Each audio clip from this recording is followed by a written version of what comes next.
ক্ষত্রিয় সমাজের বেশ কিছু দাবি দেওয়া এরই সঙ্গে কিছু মানুষকে সংবর্ধিত করা সহ নানা রকম সাংস্কৃতিক অনুষ্ঠানের মধ্য দিয়ে শেষ হলো জেলা রাজপুত আর্য ক্ষত্রিয় সমাজের প্রথম বার্ষিক সম্মেলন। উল্লেখ্য, গত 2016 সালে 25শে অক্টোবর প্রতিষ্ঠিত হওয়ার পর 3টি জেলায় রাজ্য সম্মেলন করা হয়। এরপর সংগঠনের পক্ষ থেকে নানা প্রতিকূলতার জন্য সীমিত রাখা হয় সংগঠনের কাজকে। পরে করোনা পরিস্থিতিতে ফেসবুক, হোয়াটসঅ্যাপের মাধ্যমে যোগাযোগ রেখে অনুষ্ঠান করা হয়। এরপর 2021 সালে জুলাই থেকে সীমিত পরিসরে চাঁদা ধার্য করে সাংগঠনিক কাজ শুরু করেছে এই সংগঠন। যদিও রাজ্য সরকারের বিধি নিষেধ রয়েছে বহু, তার দরুন এখনো পর্যন্ত সোসাইটি রেজিস্ট্রেশন অ্যাক্টের অধীনে নথিভুক্ত করা যায়নি। তবে সাংগঠনিক কাজ এগিয়ে চলেছে এই সংগঠনের উদ্দেশ্য হল স্বজাতীয় মানুষদের মধ্যে সম্প্রীতির বন্ধন, সেই সঙ্গে পিছিয়ে পড়া স্বজাতীয় মানুষকে সাহায্য করা এবং পাশে থাকা।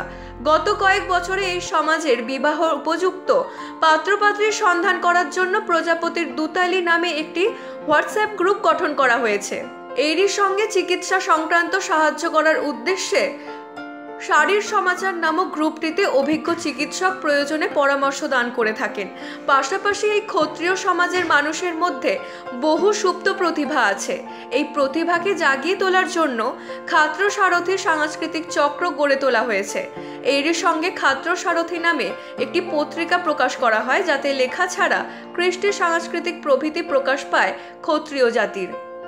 এই সব নিয়ে এদিন মেদিনীপুর শহরের শেষ প্রান্ত নদীর ধারে এই বাৎসরিক অনুষ্ঠানের আয়োজন করা হয়, যেখানে উপস্থিত হয়েছিলেন এই সমাজের চেয়ারম্যান সৌমিত্র সিনহা রায়, ছিলেন ভাইস চেয়ারম্যান তারক সিংহ রায় এবং লক্ষ্মীনারায়ণ সিংহ।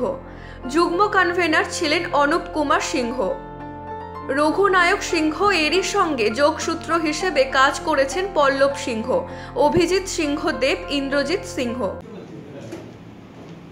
আপনারা রাজপুত আর্য ক্ষত্রিয় সমাজের এই সভায় সকল উপস্থিত হয়েছেন। আমরা সংগঠনের পক্ষ থেকে আন্তরিক ধন্যবাদ এবং কৃতজ্ঞতা জানাচ্ছি।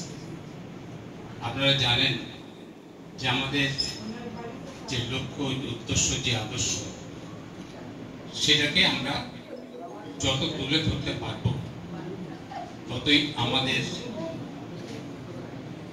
সমাজের, রাজপুত আর্য ক্ষত্রিয় সমাজের একটা নতুন সম্ভাবনা দিক হয়তো আমরা তুলে ধরতে পারবো সকলের কাছে।